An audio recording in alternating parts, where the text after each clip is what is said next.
Deus seja louvado. Amém. Vamos continuar com os ensinamentos da Santa Palavra de Deus. Esperamos que o Senhor nos dê força e sabedoria, entendimento neste momento. Perfeito? Espero que o Senhor também abençoe a vida de cada um que assistirem este vídeo. Perfeito?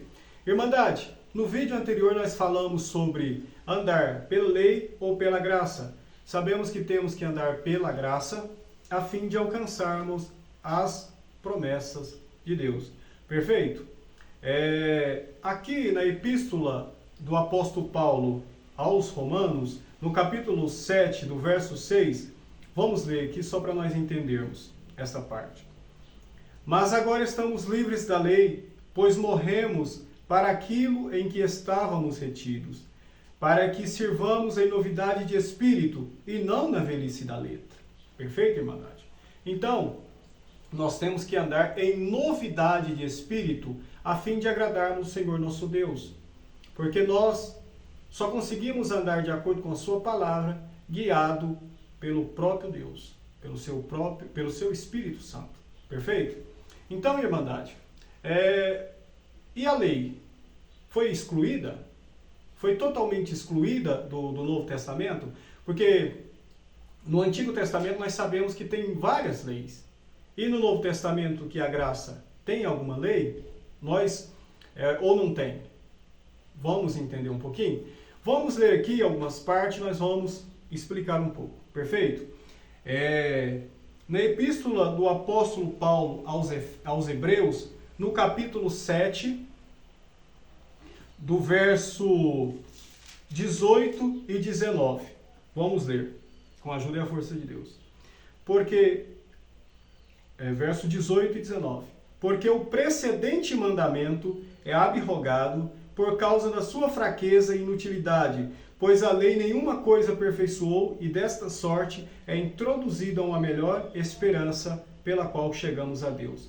Vamos ler também, na mesma epístola do apóstolo Paulo aos Hebreus, no capítulo 8, do verso 7 e o verso, até onde Deus permitir. Está dizendo: porque se aquele primeiro fora irrepreensível, nunca se teria buscado lugar para o segundo. Porque repreendendo-os, lhes diz: eis que virão dias, diz o Senhor, em que com a casa de Israel e com a casa de Judá estabelecerei um novo concerto. Não segundo o concerto que fiz com seus pais no dia em que os tomei pela mão para os tirar da terra do Egito. Como não permaneceram naquele meu concerto, eu para eles não atentei, diz o Senhor. Porque esse é o concerto que depois daqueles dias farei com a casa de Israel, diz o Senhor. Porei as minhas leis no seu entendimento e em seu coração as escreverei. Eu lhes serei por Deus e eles me serão por povo. E não ensinará cada um ao seu próximo, nem cada um ao seu irmão, dizendo: conhece ao Senhor? Porque todos me conhecerão, desde o menor deles até ao maior. Porque serei misericordioso para com as suas iniquidades e de seus pecados e de suas prevaricações não me lembrarei mais. Dizendo: novo concerto, envelheceu o primeiro, ora, o que fora tornado velho e se envelhece, perto está de acabar. Perfeito, irmandade? Irmãos, o que nós entendemos com isso? A maioria das pessoas que são evangélicos, são crentes, sabe que no Antigo Testamento havia muitas leis, né? Então eu vou dizer aqui as principais leis que havia no Antigo Testamento, que é a lei civil, que se trata dos direitos e deveres civis, né? Direito à propriedade, direito ao trabalho, direito a estudar, a forma como se dá os direitos, né? São amplos. Nós sabemos que cada país tem os seus direitos civis. Também, no Antigo Testamento fala da lei sacerdotal. São as leis que relacionavam o sacerdote, os deveres e os direitos deles, né? Então, com relação também ao povo, porque o povo também pagava dízimo, né, para os sacerdotes, né, segundo a palavra de Deus. E também tinha toda a obrigação dos sacerdotes fazer, né, na lei. E também tinha a lei cerimonial, que são as leis da cerimônia. São muitas cerimônias. São os holocaustos, a circuncisão, são muitas cerimônias que tinha, né? E a lei moral. Vamos entender se alguma dessas leis foram excluídas? Perfeito? Vamos começar com a lei civil. Na lei civil tinha muitas partes, algumas partes que falavam olho por olho e dente por dente. Essa palavra não se emprega no Novo Testamento, porque a gente tem que ser misericordioso, amar até os nossos próprios inimigos. Então essa palavra não se encaixa aqui. Então, e cada país, como nós dissemos, tem as suas leis civis, né? Perfeito? Então a lei civil foi excluída. A lei sacerdotal. A lei sacerdotal, nós sabemos que o sacerdote era segundo a tribo de Levi, e que o nosso Senhor Jesus Cristo é sacerdote segundo a ordem de Melquisedeque pela tribo de Judá. O Senhor Jesus Cristo é da tribo de Judá. Então nós entendemos claramente que as leis sacerdotal foram excluídas inteiramente, e tudo que relacionava a elas. As leis cerimoniais, que eram as cerimônias, né? Os sacrifícios de animais. Deus não permite no Novo Testamento sacrifício de animais, e nem circuncisão. Então, entendemos, e tem muitas outras leis também, muitas outras partes da lei que Deus não permite. Então nós entendemos claramente que as leis cerimoniais foram totalmente excluídas. Resta a lei moral. Vamos saber se ela foi excluída? O que é a lei moral? A lei moral é a lei espiritual. É a lei que a maioria dos irmãos, acho que todos conhecem a lei moral, a lei espiritual, que é a lei dos 10 mandamentos. E nós vemos que essa lei ainda continua no Novo Testamento, porque ela é a lei espiritual.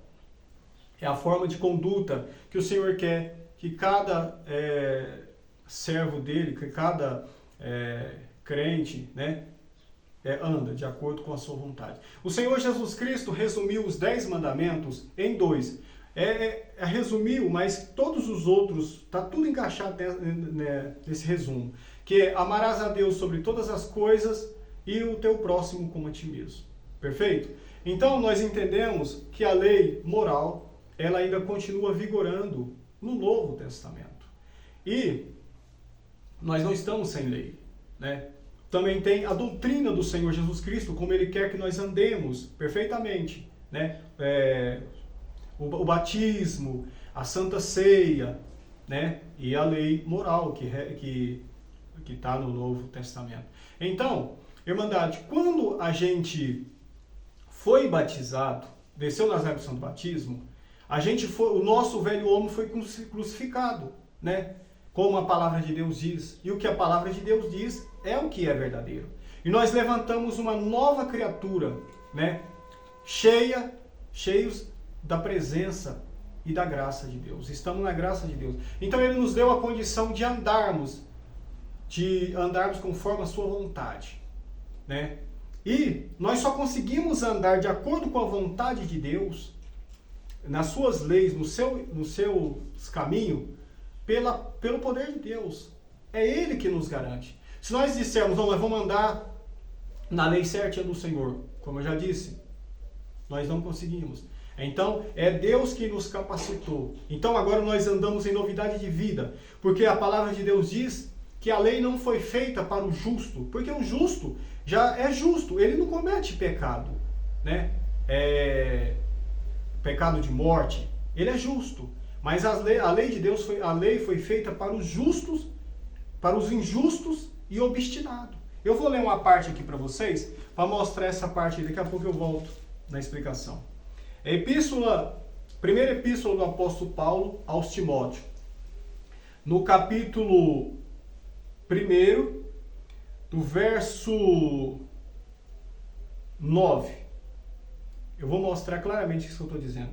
Sabendo isto, que a lei não é feita para o justo, mas para os injustos e obstinados, para os ímpios e pecadores, para os profanos e irreligiosos, para os parricidas e matricidas, para os homicidas, para os fornicários, para os sodomitas, para os roubadores de homens, para os mentirosos, para os perjuros e para o que for contrário à sã doutrina. Perfeito, irmandade? Irmandade, então, A lei não foi feita para o justo, mas para os injustos. Perfeito? Mas, se nós andarmos errado, né, fora da doutrina de Deus, da palavra de Deus, então nós sabemos que o Senhor deixou as suas leis, a sua palavra, então nós vamos ser corrigidos, né? Então, para nós continuarmos sendo guiados por Deus, pela sua graça, pelo seu poder, nós temos que estar sem pecar, né? Pecado de morte, esses pecados de morte, que eu creio que grande parte entende que é pecado de morte, né? São blasfêmias, prostituições, homicídios, tudo isso é pecado de morte, né? Morte espiritual, né? Então, irmandade, tem a lei, mas nós só conseguimos andar de acordo com a vontade de Deus pela fé em Jesus Cristo. Entenderam como que acontece? Nós não temos força de nós mesmos. A força que nós precisamos para andar de acordo com a vontade de Deus vem dele mesmo, do seu santo e bom Espírito. Então nós precisamos crer nele para que ele possa nos fortalecer e nos fazer caminhar de acordo com a sua santa e eterna vontade. Irmandade, em outro vídeo eu vou falar sobre outro assunto, né? Espero que Deus possa abençoar a vida de cada um, que essas palavras possam entrar no coração de cada um. Querendo saber mais sobre o texto, leia essas partes, né, que eu citei aqui no vídeo, né? Aprofunda, leia todo o capítulo para que vocês possam entender completamente a palavra e que Deus possa abençoar as nossas vidas, as vidas de cada um, em nome do Senhor Jesus Cristo. Agradeço a Deus por tudo, em nome do Senhor Jesus Cristo, e só o seu nome seja hoje eternamente louvado. Amém.